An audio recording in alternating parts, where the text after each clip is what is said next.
This UCSD TV program is presented by University of California Television. Like what you learn? Visit our website or follow us on Facebook and Twitter to keep up with the latest programs.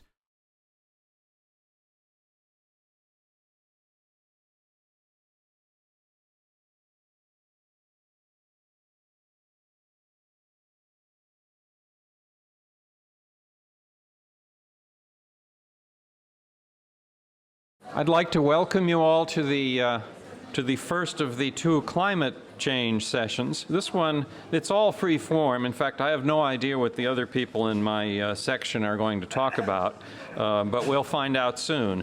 The descriptor is drivers and mitigation, and I'm Ray Weiss. I'm a geochemist here at SIO. Who started working in the ocean and using chemical tracers to study ocean circulation and gradually evolved into the atmosphere in kind of a Darwinian fashion, and that's most of what I do now. The other speakers here are geochemists as well. I'm going to go last. Mark Thiemens, who is a chemist, geochemist, and our Dean of Physical Sciences here at UCSD, will be the first speaker, and he will tell you what he's going to talk about. Thank you, Ray, I guess. So I'll have to decide as I go along what I'm going to do. So I've got some slides in here. I'll stick on time. But I wanted to say happy birthday to Charlie. So what do you say? First of all, well, I was on a search committee that hired Charlie, and also the search committee that hired Margaret, for that matter. And when we were going through and learning about the director of Scripps, one of the things that I thought was cool was that the Scripps number of ships puts it in the range of some of the navies of the world. So I thought when I got to know Charlie that I would change his name, and that's why I call him Admiral Kennel. Now the thing is, for the Admiral, nobody's talked about a birthday present. All right, well, let's talk about birthday presents. So what am I going to get for him? I got to get something for Charlie. It's got to be something different. So I thought of something. And I thought of it like in the middle of the night. So, oh, I didn't think of this. This is perfect. It's a gift. And I remember that I'd ordered it a long time ago. I got it in person. It hasn't been delivered yet, but I have a picture of it. So you have to get something that's really appropriate for the man. This man's famous. Everyone knows him. And it's a gift. It's not a unique idea. I admit, it's not a unique idea. It's been done before.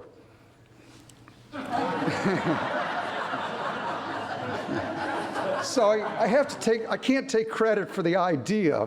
It's a secondhand idea. But nonetheless, it's on the way, Charlie.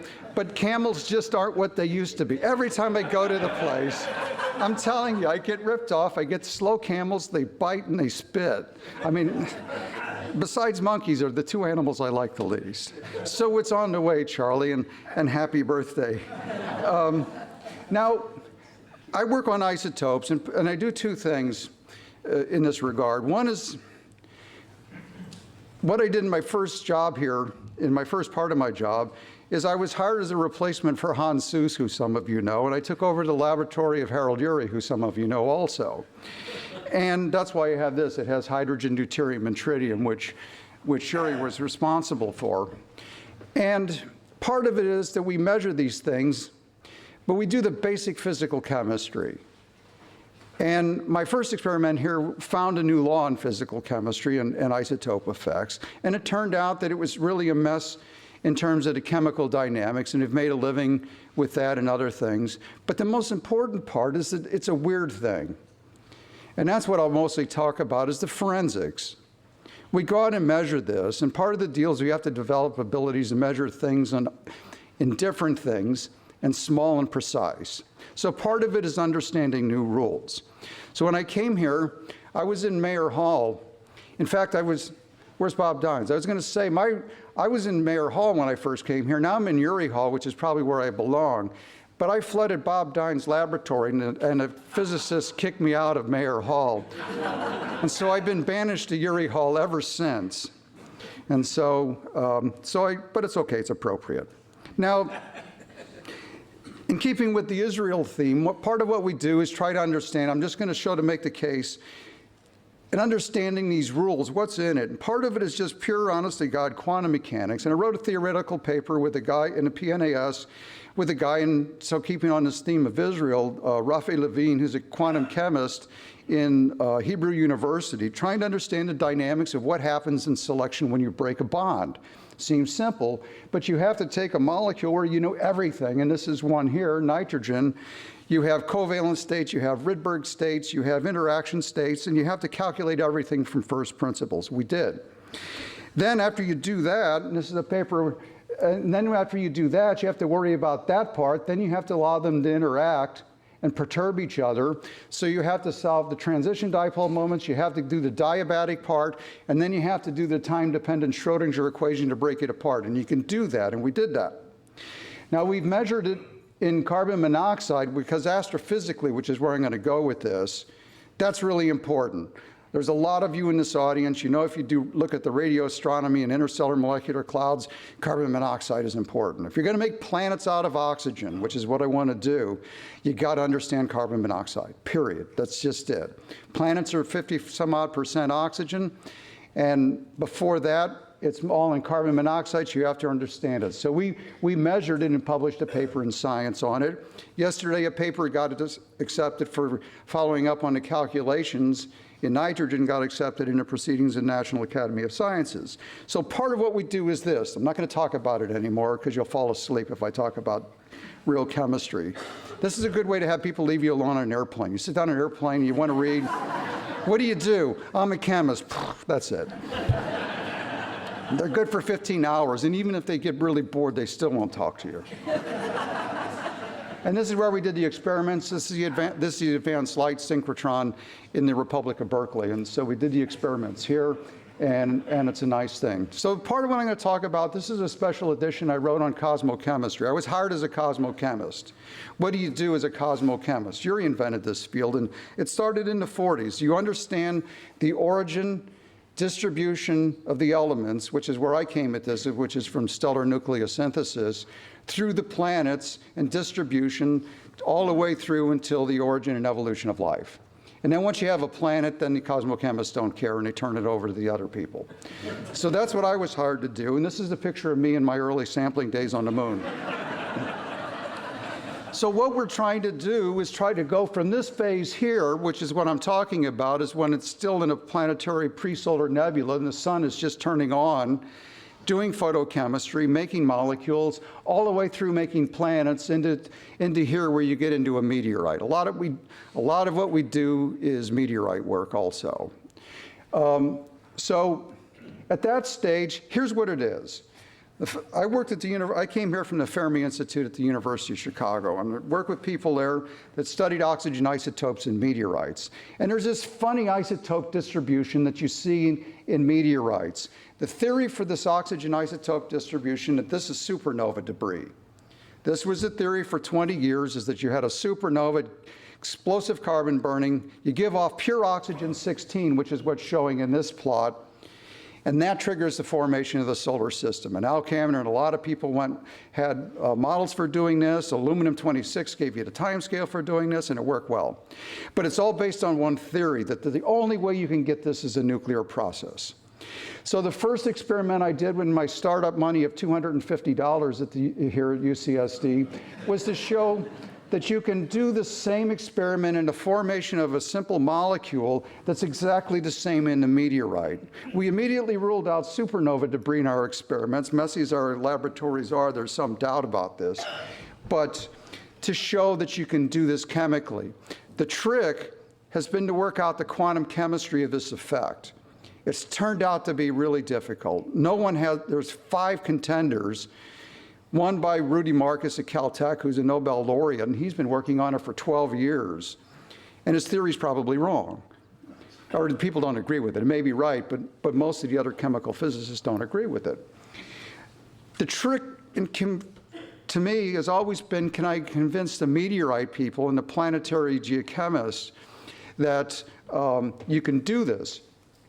And so we had to do an experiment and we just did this and reported it last year, where you get the same effect in making a solid from a gas. exactly the same. So the gas-to-particle solid formation process is where you get the isotope effect that you see here.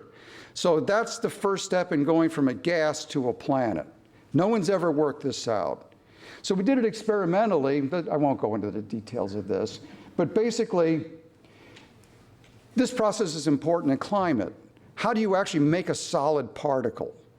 No one knows the real quantum chemical level of how you do that. You need to know that for the climate studies, but you need to know it for the solar system. It's a nano question that's a problem.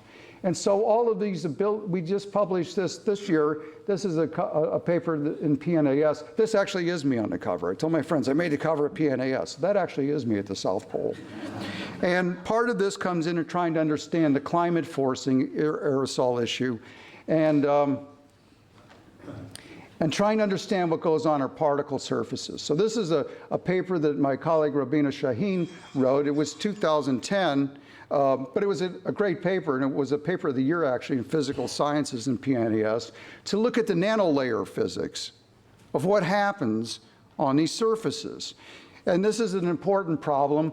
We published another paper in trying to look at this with my colleague Dmitry Bazov in this year, actually, using polaritons to map surfaces. And so this reports a new type of imaging to study these processes.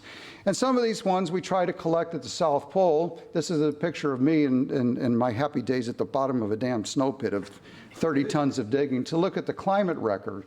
And in another paper of this, well, you can see in the sulfur isotope record that you find anomalies in the snow pit that derive from the El Nino effect.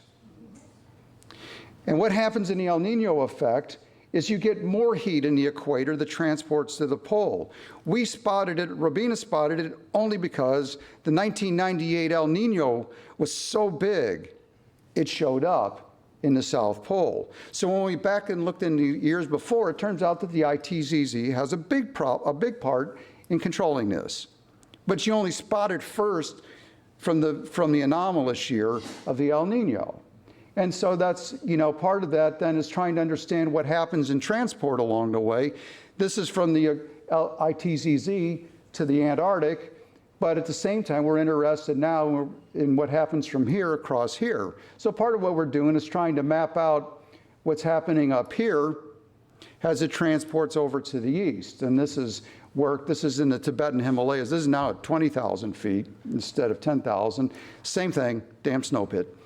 And then try to understand it. The same processes are relevant for Mars. If you want to work on Mars, you have to realize if you're going to work there, let me know ahead of time it's dangerous. And we're trying to understand water on Mars.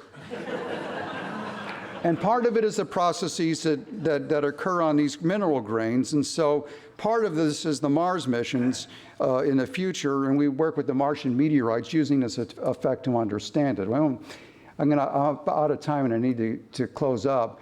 But working in the Martian meteorites, looking at the water and the carbonates in this, and this is another science paper, what you see is that the water in the Martian regolith and the Martian rocks is not consistent with any of the theories of Mars formation, and especially what happens on the surface. So there's a lot of things that we want to work on with the Mars. The other part of it is the snowball Earth. This is an interesting one. This is to end up with the biology, so I can quit and go home. So the snowball Earth is interesting. The Earth, back when it was all put together in one piece, ended up by bad juju in the equator. And what happens is the water and excess heat weathers the planet. Well, how do you do that? Well, silicate plus carbon dioxide, it's known as the Uri reaction, in fact, sucks the carbon dioxide out of the atmosphere. What happens? It freezes. Geologists agree it's been frozen. And here's what's interesting. This is the mystery. Here's the oldest rocks on Earth, are about here. Here's the great oxygenation event. And then here's basically what you find for life. Algae, archaea, and whatnot.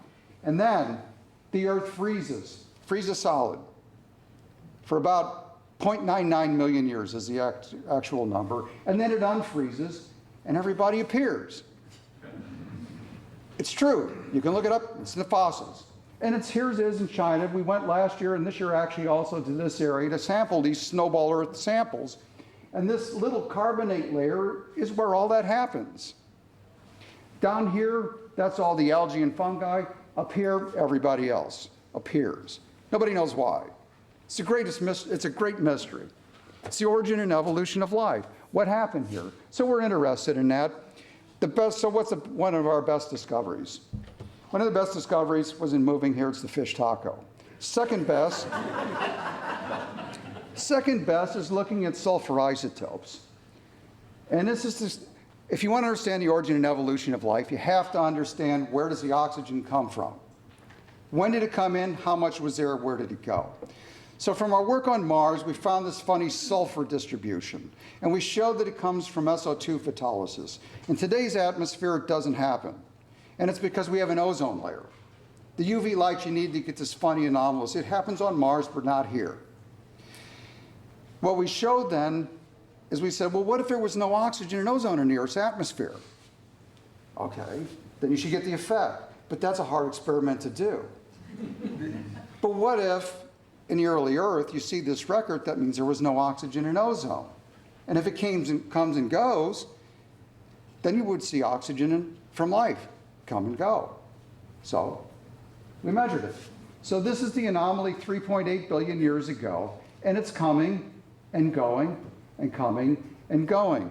And probably a third of the audience knows that around at this time period is the great oxygenation event. The banded irons form, poof, oxygen's here.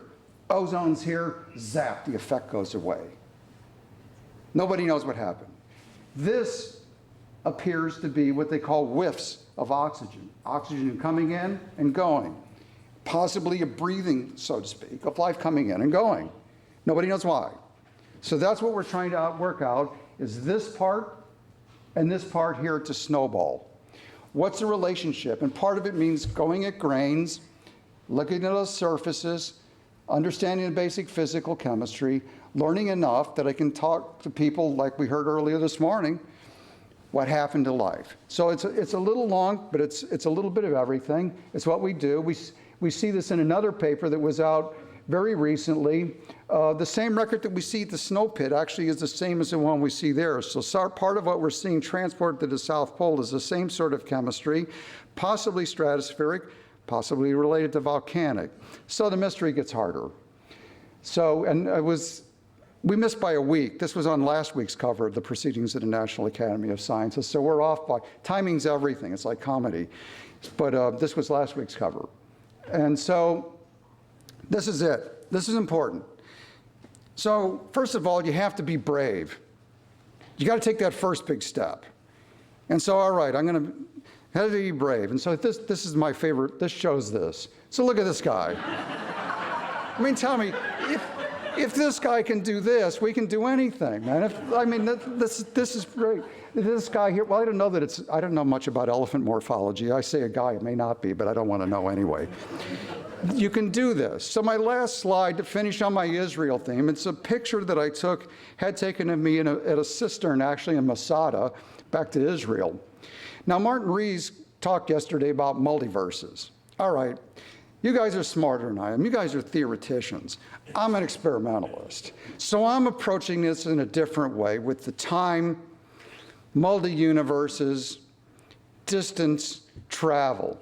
So this is my first attempt at time and distance travel beamed across. And as I always tell people when I show this, you'll be happy to know that I'm actually not here.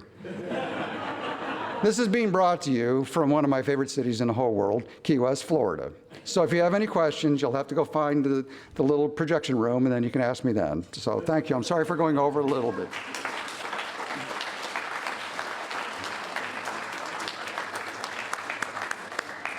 Thank you, Mark. I see that I was justified in saying I didn't know what he was going to talk about. So the next speaker is my Scripps colleague, Ralph Keeling, and I don't know what he's going to talk about either, but I think it probably has to do with the carbon cycle and oxygen in the atmosphere. Am I guessing correctly? Yeah, that's right. And Ralph is a geochemist as well and has spent his life doing this kind of work. Thank you. One of the words in the title of this session was mitigation. And we didn't hear much about that in the last talk, and I'm sad to say that you're not going to hear much about it in this talk either.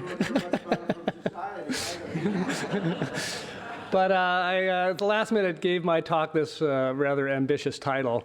But I'll be giving a kind of a personal perspective on where we are in this great geophysical experiment. Now, the concept of the great geophysical experiment is attributed to our former director, Roger Revelle, who was describing the buildup of carbon dioxide and its effect. But as far as I know, he never used the term great geophysical experiment. He called it the large-scale geophysical experiment. And it's probably a good thing he didn't use great, because if he wanted to give it a value assessment, he probably would have called it an atrocious geophysical experiment. After all, we're dosing the atmosphere with CO2, causing the oceans to rise, changing the patterns of rainfall, affecting agricultural production. Really, the consequences are frightening. But Revelle wasn't too worried about that. He saw this as a scientific opportunity and figured the concerns of humanity were a few decades off in any case. But my own career is really more in that tradition of just trying to understand what's happening without really worrying too much about the consequences in the day-to-day operations. In fact, I have to confess that it's exciting. And we saw this, I think, in Lynn Talley's talk yesterday. She could see the Weddell Sea warming over a 3 or 4 year period. That was exciting. Well, we can see atmospheric CO2 rising every year, and that's also exciting. So it's urgent, it's important, but it's also a fantastic experiment that we didn't have to propose. Imagine proposing to dose the atmosphere with CO2 to see what would happen. We get to find out.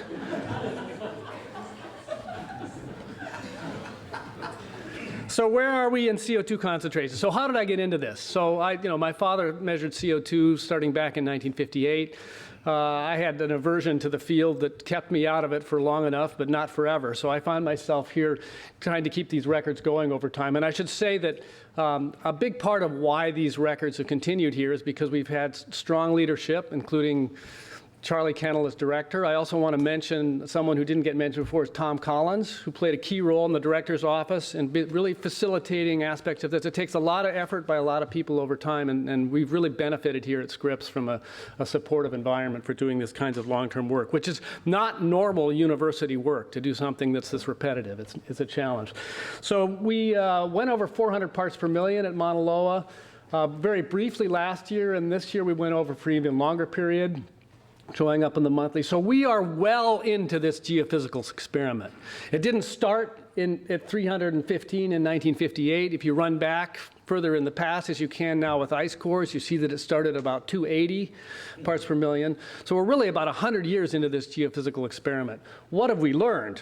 Well, a lot of things are changing. One thing we know, I should say, back up, the rise in carbon dioxide is principally driven by fossil fuel burning. But it's very evident if you just do a simple mass balance that the actual rise is less than the amount we emitted. So the question isn't, why is it rising? The question is, why isn't it rising less? And the answer is, of course, that some of the carbon dioxide is being taken out by the ocean and by the land. And the principal way that it's taken out in the ocean involves inorganic chemical reactions where CO2 can react with carbonate ions and form bicarbonate. And the ocean has a vast capacity for absorbing carbon dioxide. However, the rate at which it can get in there is limited by kinetic factors, how fast the water is moving and how fast the molecules move at the air-sea interface. So it doesn't really soak it all up. That's why it's rising. But at the same time, the land plants can play a role. And the notion that the land biosphere might soak up carbon dioxide really goes all the way back to Revelle and Seuss in the early 50s. After all, plants do respond to carbon dioxide by growing faster in principle, and they could potentially take up carbon dioxide. And one of the things we've learned over the last decade is that the land really is playing quite a substantial role here. And I think there was a lot of skepticism, kind of quiet skepticism about that. The physics here is really unstoppable. But the notion that the plants would do something as amazing as they're doing took a while to get ingrained, and I think it's really pretty solid. So here's what the budget actually looks like now. This is the present emissions of fossil fuel, and on top of that, actually, there's emission of carbon dioxide from land, directly from land use, where we till the soils and we decompose it, and the CO2 CO2 goes out, or we slash the forests and they burn and they go up as CO2. So those are sources. And then we know the atmospheric rise, so this part we know. We can kind of estimate in a variety of ways how much carbon dioxide is going into the ocean. And we find this residual sink. Some other process on land is soaking up really quite a lot of carbon dioxide. And 20 years ago, this residual sink problem was called the missing sink. It really was a question as to whether it was on land or somewhere else. But that's pretty much settled. It's a residual sink. It's the sink after you account for the source from land use. And it's big. Now, moreover, it's actually grown with time. So that not only has the methods of quantifying it to show that it's there gotten stronger, but it's actually gotten bigger itself. It's doing something that's responding to climate change. It's one of those features of taking stock of what's changed. The land is changing. Now, you can actually run this as a time series. This is a little bit complicated. This is time running from 1750 to the present. And these are the different contributions to the CO2 source and sink. Here's fossil fuel burning increasing here year by year. Here's the recent upsurge from China emissions, for example. Here's the land use. The land use was important early from the clearing of land for agriculture. It stayed important, but it really hasn't grown like fossil fuel. And here are the various sink processes. And you can see what I want you to highlight here is the sink from on the land has continued to grow with time. Now, this is sometimes called a natural sink. But there's nothing natural about it. It didn't happen in the past. So the land biosphere is somehow responding very unnaturally compared to natural ecosystems. And one of the ways, of course, it can happen is the CO2 fertilization. And this leads to an interesting dichotomy between the oceans and land. We talk about CO2 fertilization on land. That sounds like a good thing, right? In the ocean, we talk about ocean acidification. That sounds like a bad thing. But in truth, the difference isn't that great. We're perturbing both systems in profound ways, and we don't really understand the consequences, and we should be worried about both. So where I want to go now is the question, we see this large role of the land in soaking up carbon. What about the oceans? We know the oceans are taking up carbon by this inorganic process, but what about life in the ocean? Where's life in the ocean in this story? Did it fall out? Why don't we see anything here? And one of the challenges is, from a large perspective, is that if you actually look at the Mauna Loa rise, you ask the question, where is the signature of the oceans in this? The answer is that it's all these wiggles year by year are pretty much caused by the land biosphere. That's the land sucking up carbon, taking it back. So the seasonal part is the land biosphere. There are other wiggles with time here. We now know most of that is driven by land plants. The signature of the ocean is just in the slowing of the overall rise. But we don't see much character. We don't see much structure coming from the ocean from this. And one way we can get a better handle on that is by looking at atmospheric oxygen. Now, I should back up and point out that one of the ways we know the land is soaking up carbon is from measurements of oxygen that was done by my group and now various other groups. And you can separate the land out by a simple process of noticing that this process in the ocean here of inorganic chemistry doesn't affect oxygen at all, whereas the uptake by land plants does affect oxygen. So if you measure the trend in oxygen over time and correct for the land, you can get the ocean uptake. And then, of course, by balancing the CO2 sources and sinks, you can calculate the land and the ocean. So you get a decomposition, and it very much supports those earlier. One of the reasons we know the land is soaking up carbon is this kind of balance. Here's an example of data. Another way we know that the land is doing something odd has to do with looking at these seasonal swings. So here's the Mauna Loa record here, now showed against several other records that are almost comparable in length.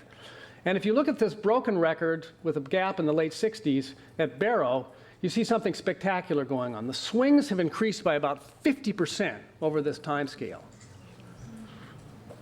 Now, these swings are mostly caused by the boreal forests. So something profound has changed with the metabolism of the boreal forests over this time frame in the direction of higher metabolic rates. And that's consistent with the fact that the land is soaking up carbon. It's not obvious how it's related to that in quantitative terms, but it's clearly in the same direction. So we see this dramatic evidence of changes occurring on land.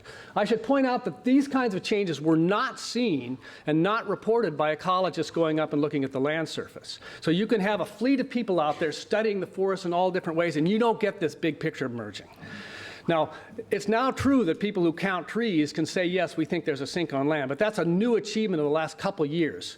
So that way of actually doing accounting and learning about how the whole system is changing is very much lagging behind the impression you get by looking at the large picture from the atmosphere. So the land is doing these profound things. And where are we headed? Here's just a perspective on the high latitudes.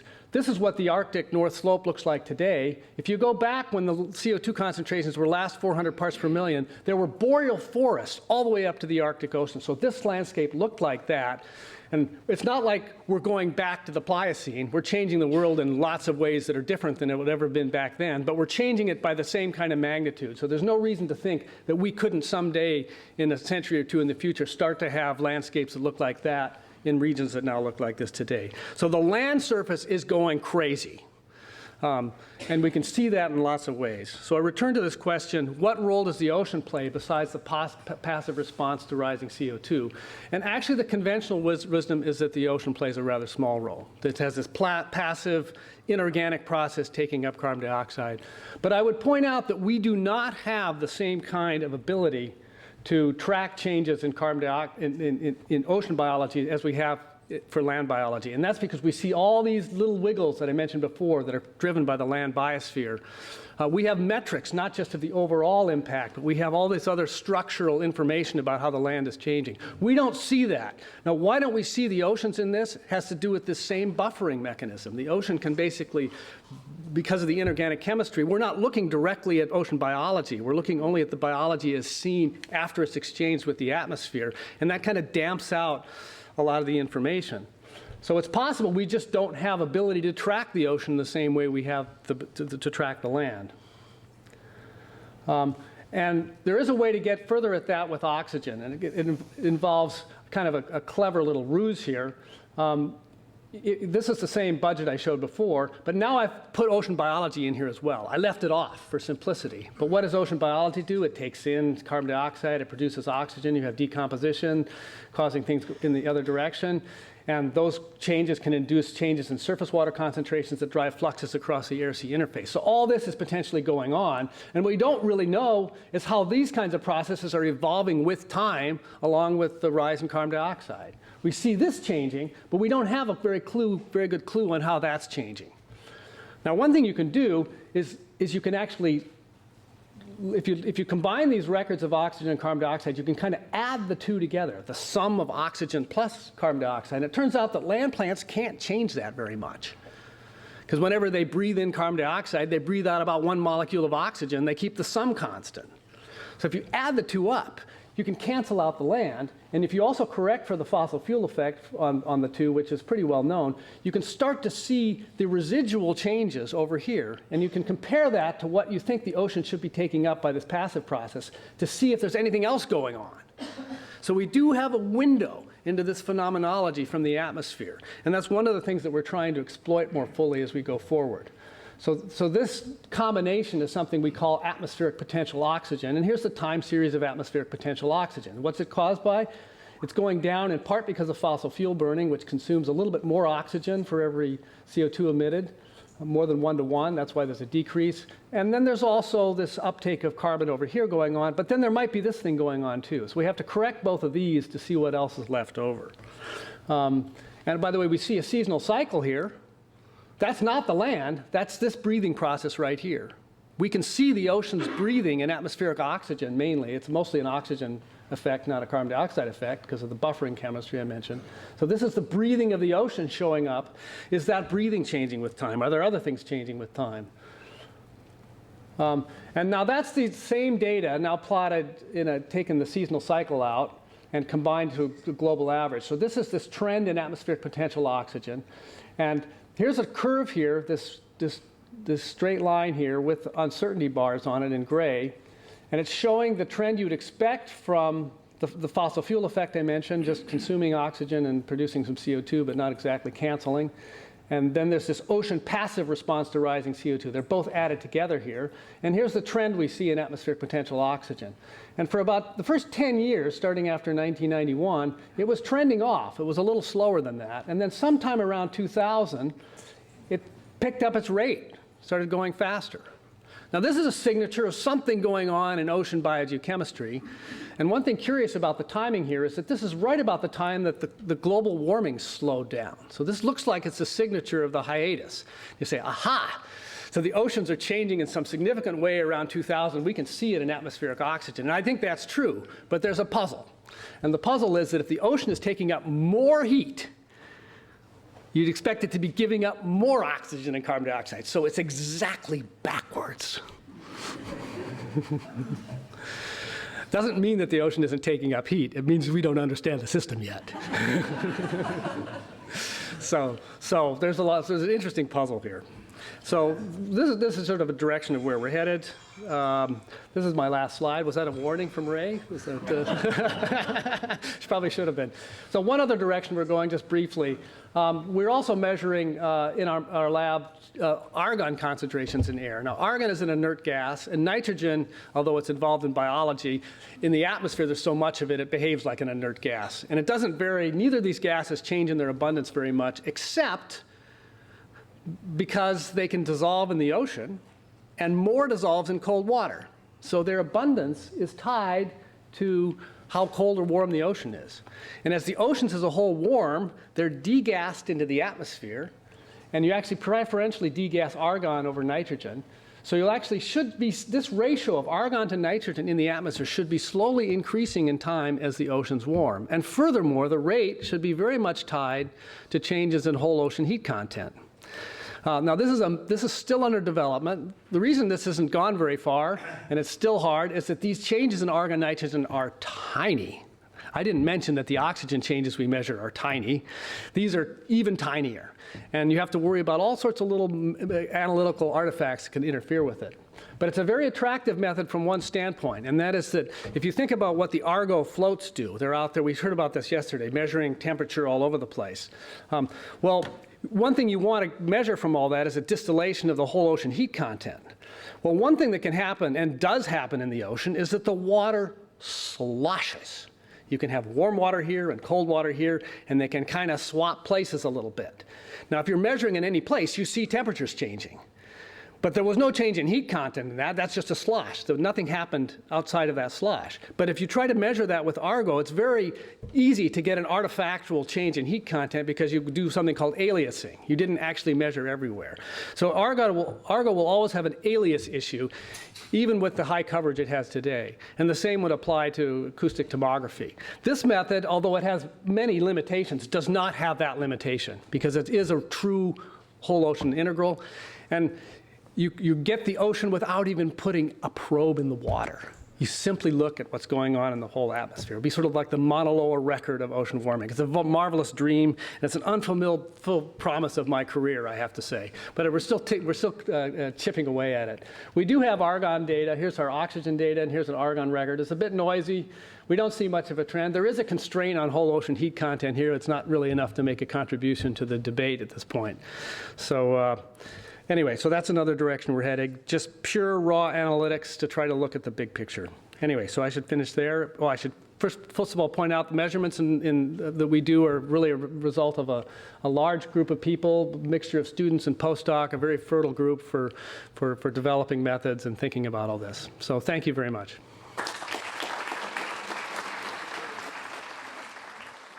All right, I'm going to shift gears because I took the mitigation seriously.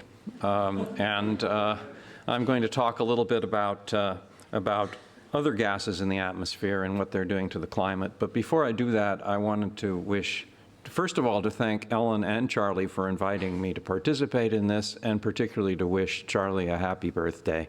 My interactions with Charlie have come mainly through the fact that I served as his associate dean for academic reviews and advancements over, I guess, the entire period of his directorship.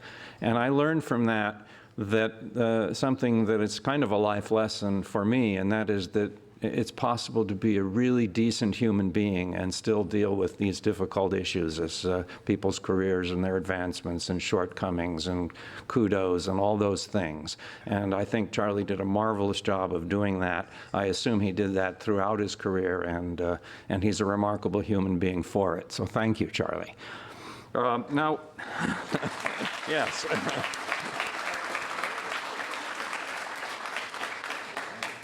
Okay, as I get older, I get closer to worrying about what's going to happen to the place when I'm no longer here. And as Charlie pointed out in the previous talk, a lot of people aren't taking mitigation very seriously. So I thought I would talk a little bit about greenhouse gases in the atmosphere. One of the adages you hear is that you can't manage what you can't measure. I'm not sure it's completely true, but you hear it often. And I'm involved in a program to measure gases around the world, working closely with my colleague Ron Prin at MIT. We run a program that basically measures all of the non-CO2 greenhouse gases. And those are relevant both to the Montreal Protocol and the Kyoto Protocol, the Montreal Protocol being the predecessor and kind of the template for how Kyoto tried to work. The problem was that we had an engineering solution to this, and we don't have an engineering solution yet to this. But at any rate, they have common involvement in the study of gases around the planet, but for somewhat different reasons. And of course, there also are many gases which are both ozone-depleting substances and greenhouse gases, the CFCs being most prominent among them. So in this program, which is called the Advanced Global Atmospheric Gases Experiment, or AGAGE, we measure all of these gases. There are about 50 of them now. In fact, this table is not completely up to date. Together, they represent about 30–35% of the change we've impacted on the radiative forcing of the Earth's atmosphere, so that the 400 ppm threshold for CO2, if you add on the 100-year global warming potential, you add the impact of these gases, or you do the radiative forcing at present, you get up around 550 ppm, or perhaps a little higher. So it's important that we look at all of these things, even though it's also important to remember that CO2 is by far the most important gas in this problem.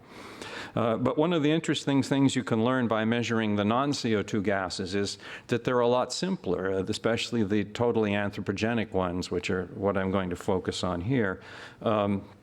These gases are emitted from limited sources, and they're all engaged in Kyoto reporting and trying to understand impact on the climate. And they're very potent as greenhouse gases. The most potent of them is sulfur hexafluoride, which per mass of emission to the atmosphere on a 100-year time horizon has almost 23,000 times the effect of the same mass of CO2 emitted. And this is a record of northern and southern hemisphere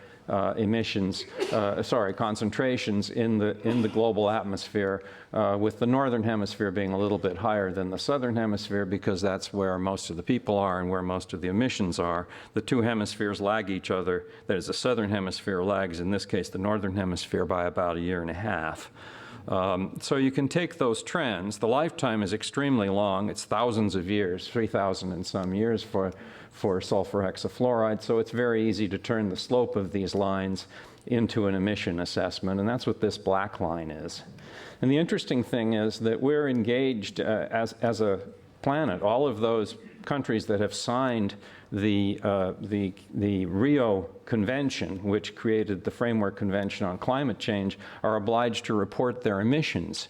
And this is going to be the kernel of what I'd like to talk about, that when you add up, when they report their emissions, the idea is that this is the quantity that will then try to be limited by legislation. But we find when we measure the atmosphere, just as Ralph was pointing out, that when you do top-down measurements and compare them to what you think was going on by looking at the ground, there are sometimes enormous disconnects. And there are very big ones here also. This is what the only countries that are required to report are the so-called Annex I countries, or the industrialized countries. Importantly, it doesn't include China, India, or Brazil. and a number of other countries. But still, you would think that they would be the lion's share of the emission of this gas, which is used in electrical distribution systems.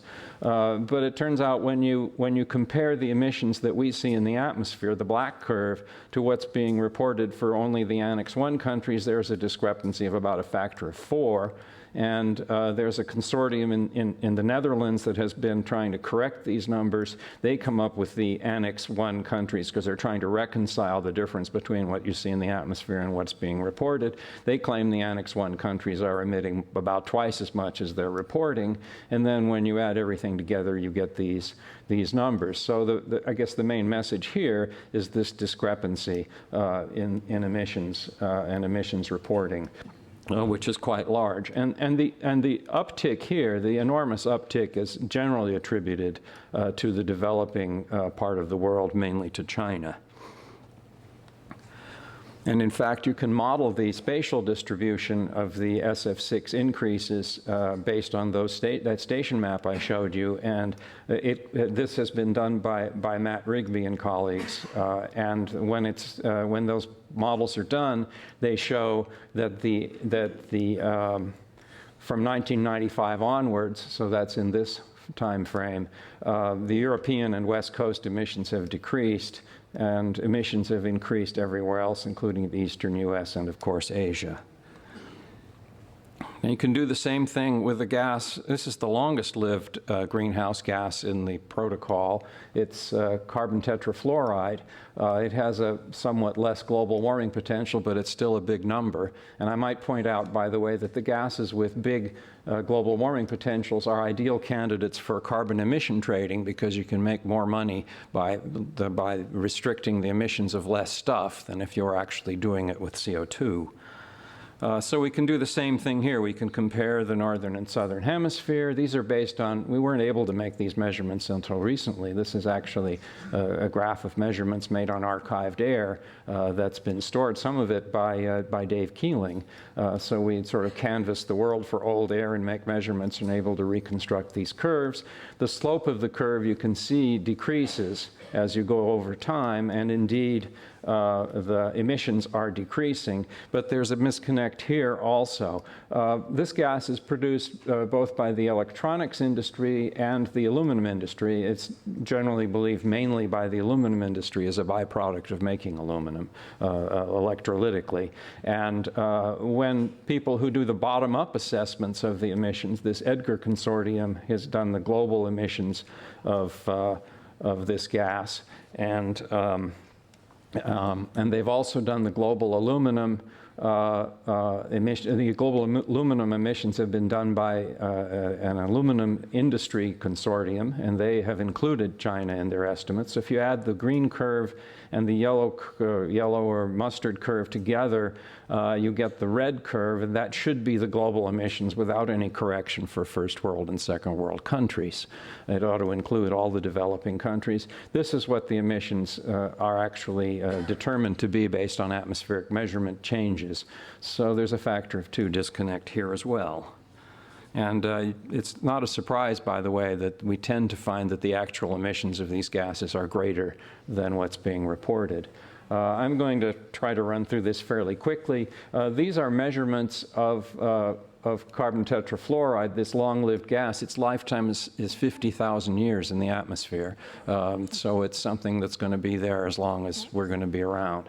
And this is what the individual measurements with these automated instruments show at a station that's fairly ideally located on Jeju Island, south of the Korean Peninsula, using this instrumentation developed here at Scripps.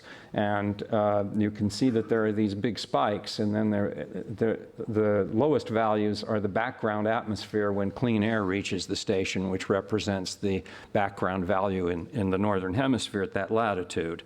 So the question is, can you deconvolve where all of these, where this stuff is coming from using models? Because if the goal is to make, is to figure out what to do about this problem, we're unfortunately organized by countries, not as a globe, and so we need to find out who's responsible for what, and that's one of the leading edge areas of work in this field. So this is a shorter time period for basically just a year or so of time to show in detail what these points look like. You can use an algorithm to separate out the baseline. Then you can actually determine which points come from which place. And here's an example of a very high value with an air transport model showing that here's where the station is and showing, going back in days, the air trajectory with some mixing. This is a three-dimensional trajectory model based on weather observations called FlexPart. And you can see in counting days along here how the air has traveled to reach this station at ground level. And you can see in this case that the air has come over the industrial part of China. There's another point, another elevated point where the air has come from Korea rather than from China. And the reason that's an interesting distinction, let's go back and you can now look at the whole record that I showed you first with these discrimination applied to it. You can try to identify where things come from. So it's possible to actually look at the ratios of the enhancement of one gas to another, and that's what these plots do. In this case, the aluminum production has a different ratio of production of emission of C2F6, another perfluorinated gas, than CF4, and this is the ratio that comes from Korea, Japan, and Taiwan, where there is no aluminum production. You see one ratio. This is a ratio that comes from a station near Australia in Tasmania, where there is no electronics industry, but there is aluminum production. You can see the slopes of these lines are different. So that's the core of how you're able to discriminate between the two industries. This is a paper just recently published in GRL. And I won't spend much time on it because we don't have much, but we can compare then the top-down and bottom-up curves. The aluminum industry assigns a fairly large error to their top-down emissions, and we have a somewhat lesser error, to their bottom-up emissions. We have a somewhat lesser error based on this methodology for the top-down measurements, and we can find differences to explain what's going on. And basically, the aluminum industry global emissions agree within what they've reported, but if you look more closely, you can see that in the recent time, the emissions have increased, and this is attributed to emissions in China from enormous amount of aluminum production in China. The semiconductor industry, on the other hand, you can, again, the same comparison is made here between the bottom-up reporting for these two, this is for the two gases, I neglected to say that, and you can compare those emissions over time. The semiconductor industry, the discrepancies are significant, especially in this time period. The emissions from this industry are very complicated and difficult to quantify because of the need for industrial secrecy in what these companies are doing. So I'm going to skip talking about HFC-23, except to show it to you very quickly. This is the same kind of curve. This is a gas that only we here at Scripps are able to measure. It's also used in the semiconductor industry. In fact, environmental prizes have been given for switching to this gas in the semiconductor industry. It's a source of fluorine for plasmas that are used to clean things when you make these very high-density electronic circuits. It's also used, somewhat ironically, in making thin-film solar panels. And it's a very potent greenhouse gas. A global warming potential of nearly 15,000, fairly long lifetime, 500 or 600 years. We can deduce the emissions based on the trends, again using archived samples, and these are the emissions we come up with. The reported numbers are much lower for this gas.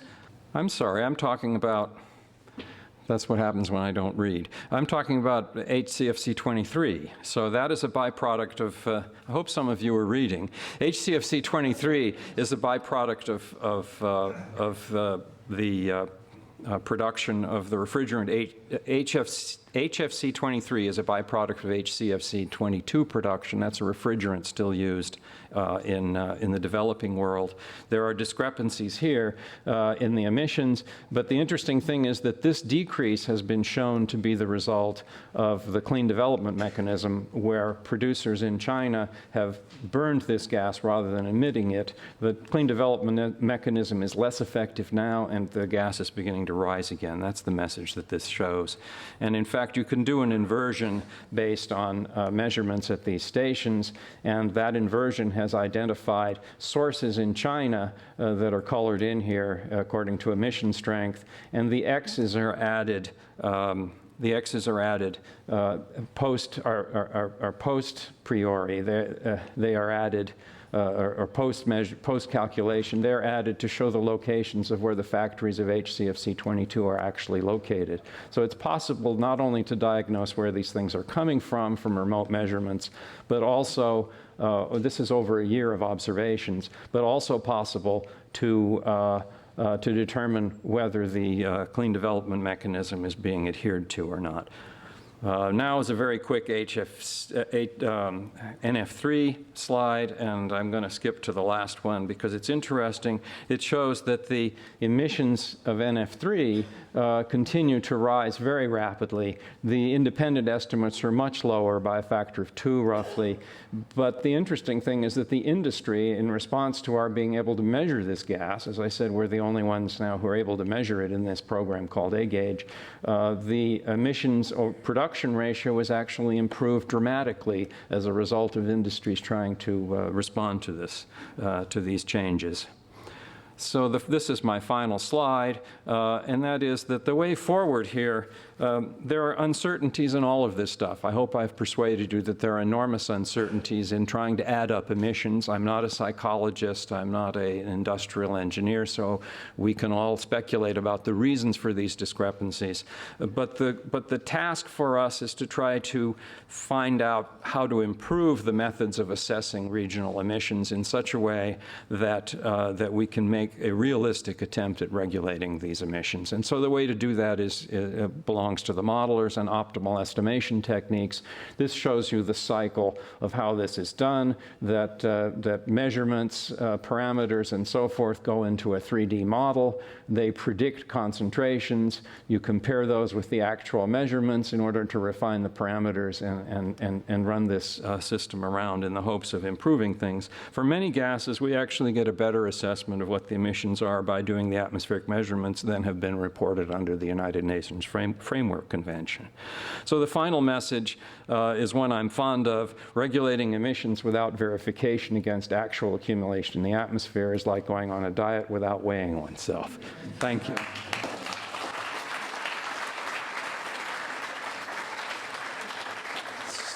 So I'd like to take the prerogative of taking just a few minutes out of the session to ask if anybody has any pressing questions for Mark or Ralph or me. Yes, Bob. I don't know anything about the other industries you talked about, but I do know the semiconductor industry. Yes. So it is a powerful surrogate for all of your models. In terms of where semiconductors have been made over time. So even starting in the 60s, they were fundamentally made here, into the 70s and even into the 80s. Around when TSMC, Taiwan Semiconductor Manufacturing, was founded in the late 1980s, semiconductors started to be made abroad. And through the 90s, they were fundamentally being made dominantly in Taiwan, with the exception of wherever Intel built a fab, and to some degree Samsung. In 2000, they started shifting to mainland China in a very significant way. And so you can use that whole record as well as the gases that are being used. You commented about using CF4 for etching and cleaning. And you can then work backwards to see whether or not over those periods of time you could predict where things were coming from. Because in the 90s, they'd be coming from Taiwan. In the 80s, they'd be coming from the United States and Europe. And in the first decade of this century, they would be coming fundamentally from China and Korea.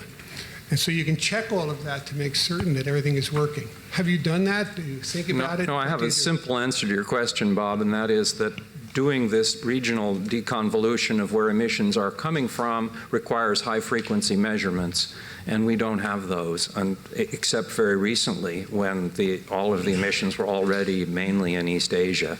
That's because without those little spikes that are generated, if you do the global average, it's impossible to tell where things are coming from. We don't have the data density to do that, but we will going forward. So we'll see what happens if it's ever to leave Asia. But also there are issues between the different countries in Asia, as you know. So anything else? Thank you. Yes, one more. And then thank you for your patience. I know we ran over. I had a question for you, Ralph.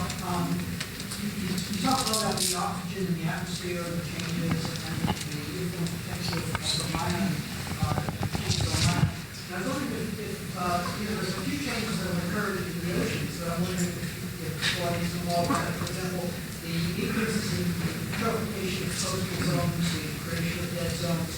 Obviously, I would think that would have some impact on the oxygen. And also, there's a paper recently showing that oxygen in the oceans, water depth particularly, is declining virtually everywhere. And so, again, one of the combat factors we see. Yeah, great question. There's a large body of measurements in the ocean that do show changes. So just in clarification of my point, it's not clear that those add up to making much difference to the CO2 budget. That's but I'm not sure how well that's constrained. So that's still true. Nevertheless, one of the concerns that has gotten more attention in the last decade or so of rising CO2 and climate change is loss of oxygen in the ocean interior. And this was first predicted more or less by models and it's simple to understand. Warm water will contain less oxygen because it's less soluble. Also, if you warm the ocean from above, which is what we're doing, you create a more stagnant ocean interior that will, over time, lose oxygen, and the balance ends up in the air, actually. So both of those things were expected from theory, and what's playing out isn't all that clear yet because the data is sort of sketchy. The measurements were not made with the idea of tracking changes over time, so people are trying to piece together trends from very incomplete and not necessarily adequate data.